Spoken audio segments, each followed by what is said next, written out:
Активизм – это делать для мира больше, чем он делает для тебя. Если то, что ты делаешь, без разницы, что ты делаешь, важно как. Активизм – это когда есть люди, которых заботит что-то больше, наверное, чем их собственная жизнь. И когда эти люди, помимо того, что думают об этом, еще что-то делают.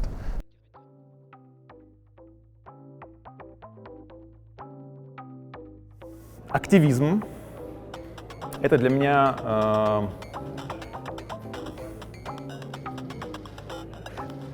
давай так.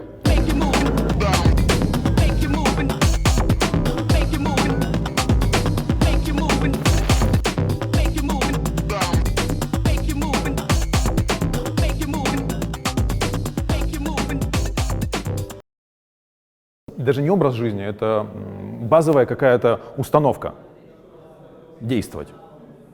То есть вообще для меня активизм это очень близко и синонимично к слову инициатива. И я бы даже так сказала, что это инициатива и позиция деятельная по отношению к городу, городским процессам. Во мне активизм проснулся, наверное, еще в школе, поэтому и как он проснулся, мне даже очень сложно сказать, мне просто хотелось что-то все время делать. Я не говорю, что я активист. Я обычно не называю себя кем-то, я говорю, что я делаю и чего я хочу. Сами решайте, кто я. Наверное, я так определяю то, что я делаю. Я занимаюсь инфраструктурными проектами для активистов. То есть я, или я, наверное, мета-активист. Я работаю с активистами, но для меня это...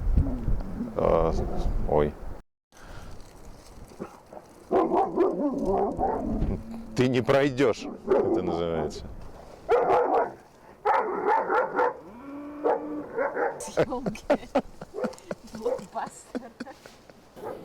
Мне кажется, я не применяю к себе слово активизм, никогда не называла себя активистом до 2019 года, когда у нас начался конфликт по Вологодской набережной. И вот тогда действительно мы оказались в меньшинстве, потому что нам хотелось изменений, не хотелось, хотелось диалога и изменений по поводу проекта, который реализуется и не устраивает нас. И, в общем-то, действительно нас назвали активистами очень сильно и впервые так сильно. И я могу сказать, что да, я применяла это слово, начала применять слово к нашему сообществу, что мы активные горожане, мы хотим чего-то другого. Активизм – это та моя реакция на какую-то ситуацию, которую я вижу. Я вижу, что мне не нравится, я что-то в связи с этим делаю. Это акция, активизм.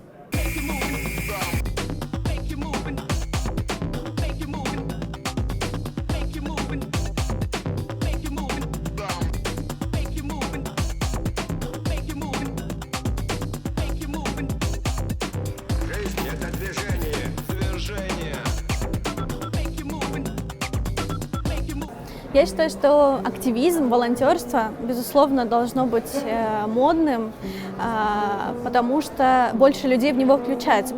Мне кажется, нет, конечно, хотя вот у Льва Владова сейчас трехчасовое интервью с поклонниками, видимо, да, потому что это полезно, потому что тогда твои идеи понимают и слышат большее количество людей, но если честно, то мне кажется, что активизм не должен быть модным, он не должен быть привлекательным, он не должен быть маргинальным, вот это я точно могу сказать. Я считаю, что активисты должны быть модными и привлекательными для того, чтобы склонять на свою сторону больше людей.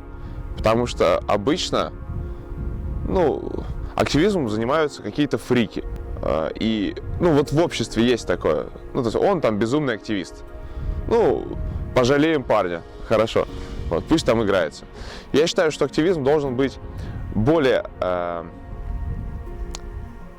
адекватный, не безумный, конструктивный и, соответственно, привлекательный. Для того, чтобы люди видели, что это не удел фриков, а это просто нормальная, здоровая жизненная позиция. Привлекательность обязательно. Базовая, наверное, сейчас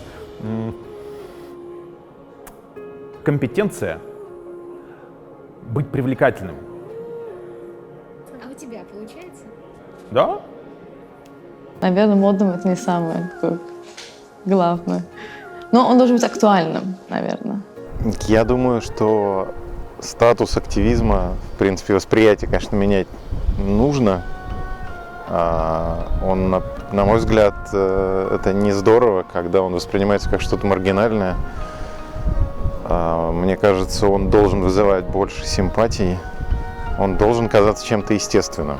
На сегодняшний момент активисты вызывают скорее недоумение и почему-то даже где-то агрессивную реакцию у большинства людей. Ну, про популяризацию, про модность, про стиль активизма. Да, здесь, конечно, всем надо немножко поработать. Я думаю, активизм, он так стильный и привлекательный.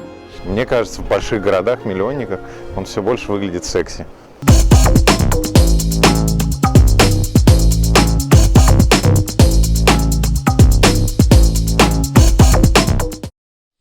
Как замотивировать других людей к действию?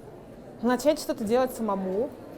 Замотивировать других действий, я думаю, что это самый большой вообще челлендж, самый большой вызов для активистов. В активизме самое главное – это сделать так, чтобы люди прочувствовали твою позицию и перешли на твою сторону.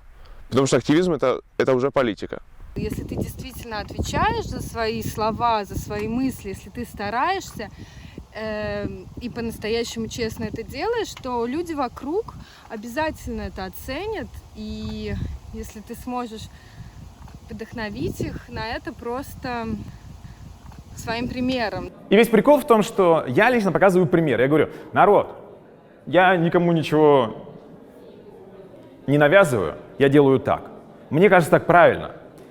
И ровно в этот момент я стараюсь это сделать интересно, так, чтобы это вовлекало людей. Начни с себя всегда, мне кажется, это мотивирует. И начать делать что-то, что интересно не только тебе, а что затрагивает интересы разных людей. Ты что-то, у кого-то бывает какая-то банальная или абсурдная идея, а потом есть какие-то сумасшедшие люди, которые это еще поддерживают, да? Вот эти сумасшедшие люди, они очень органично все начинают друг друга находить.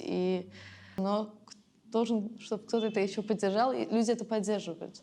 Понимаешь, есть вот такая детская наивность, которая, мне кажется, бывает у каждого ребенка, что он хочет спасти мир. Мне кажется, очень часто у детей они очень волнуются за других, жалеют. И вот надо не убивать вот это чувство. Обязательно поддерживать тех, кому доверяешь.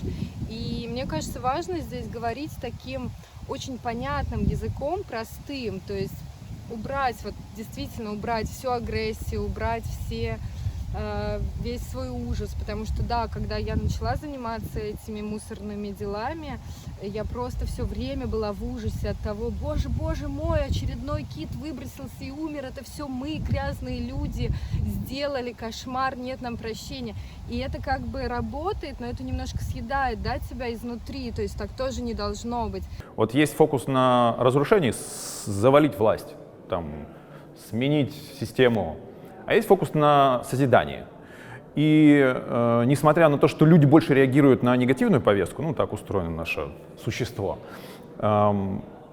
фокус на позитиве, именно на созидании, на построении инфраструктуры разделения отходов, на создании новой отрасли, зеленой энергетики, зеленой экономики, он в сути своей более устойчив, что ли, получается. Я для себя выделяю две основные формы взаимодействия. Я это называю активизм за и активизм против.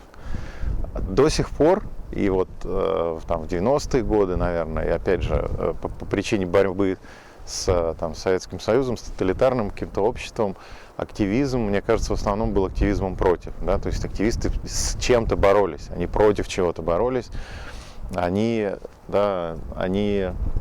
пытались либо разрушить то, что мне нравилось, либо не дать чему-то плохому произойти. Есть другая форма активизма, которая мне гораздо более симпатична. Она появилась, на мой взгляд, недавно. И это продуктивный активизм. Активизм за. Активизм, когда люди пытаются сделать что-то, чего нет. Пытаются чему-то дать случиться, да, а не дать. И это активизм очень часто как раз вот, урбанистический.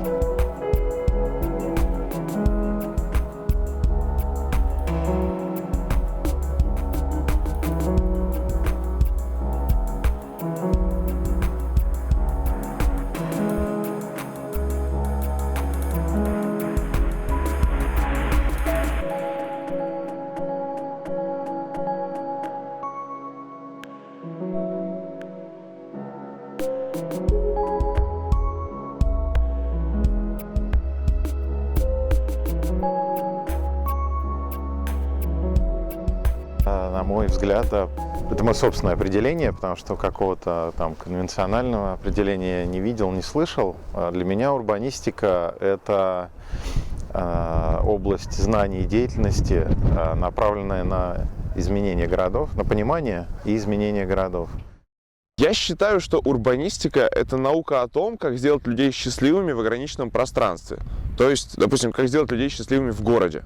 Об эмоциях и чувствах человека, которые он испытывает, пользуясь городом, и взаимодействуя с другими жителями города. Вопрос вот того, стало ли это наукой, являются ли люди профессионалами, но это может быть такой пока кружок по интересам, с попытками что-то осознать, то есть такое точка формирования нового знания про город. Именно способность мыслить комплексно про город, не только с точки зрения какой-то задачи узкого специалиста, а охватывать все вопросы. Вопросы планирования, вопросы политики.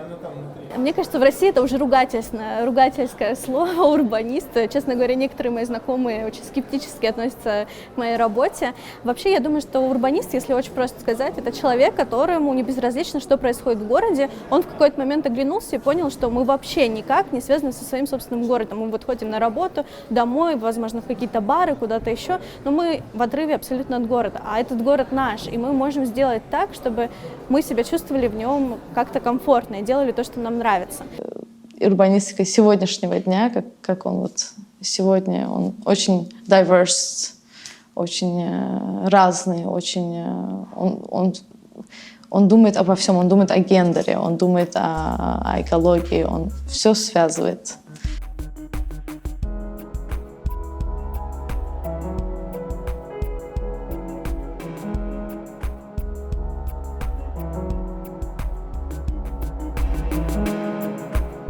И я хочу, чтобы люди понимали, что можно превратить место, в котором живешь, в место, где хочется жить и видеть будущее своих детей. Тогда появляется вот это правильное чувство сопричастности и собственности к территории, на которой живешь, и ты по-хозяйски с ней обращаешься, а не как вот временный пассажир на земле сей. Это то общество, в котором бы хотелось оказаться, когда каждый человек бы был активистом и урбанистом, занимался с местом, где живет, проявлял активную позицию по отношению к вообще всему, что он делает, что он видит. Все, что я вижу, все меня касается. Но мы как-то хотя бы должны сделать города пригодными для жизни, как минимум, а не просто места, где можно просто выжить и прожить свою жизнь.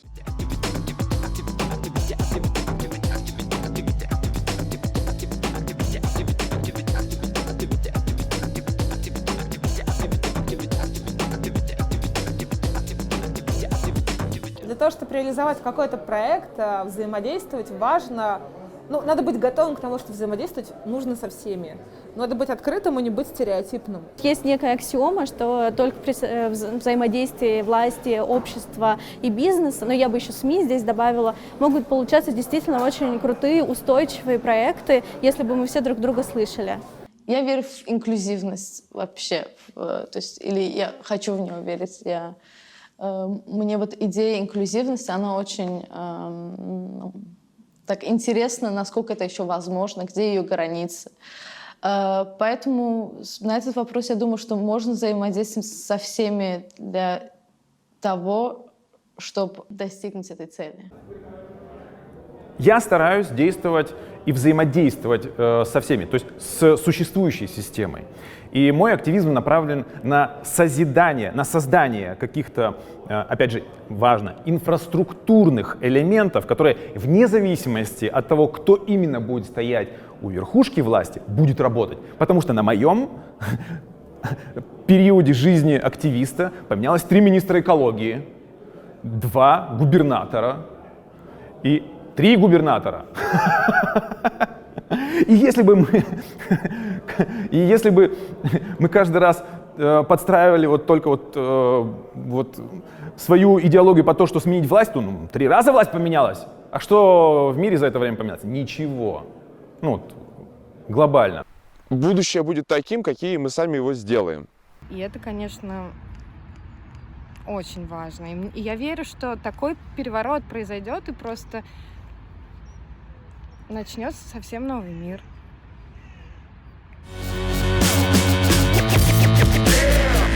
Yes, future. Yes, yes, future. Yes, future. Yes, yes, future. Активисты. Человек, который не боится делать, активист, человек, который не боится делать, я бы так сказала. Это задача. Сейчас подумать.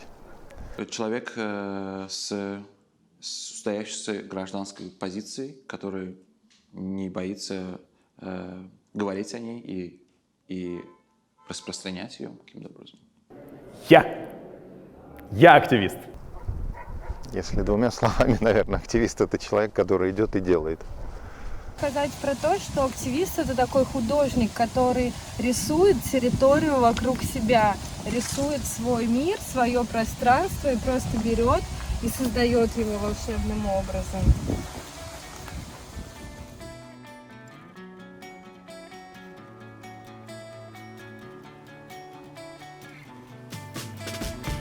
Слушай мой прогноз человечества. Отменяются все катаклизмы. Все больные успешно излечатся. Вымрут вредные микроорганизмы. Пришельцы нагрянут не с целью экспансии, а чтоб забрать ядерные отходы. Для безработных найдутся вакансии. В Питере будет классная погода. Кто-то хороший у власти окажется, и все наладят нежданно-негаданно. Гадов накажет, никто не отмажется. Все ожидания будут оправданы. Никаких вооруженных конфликтов. В МВД одни дяди Стёпы. На каждого квадратных метров с избытком. Все всерьез, никакого Стёба. Что не верится тебе в мой прогноз? Типа звучит нереалистично. Спецом для тебя будет полный пиздос. У всех остальных все будет отлично.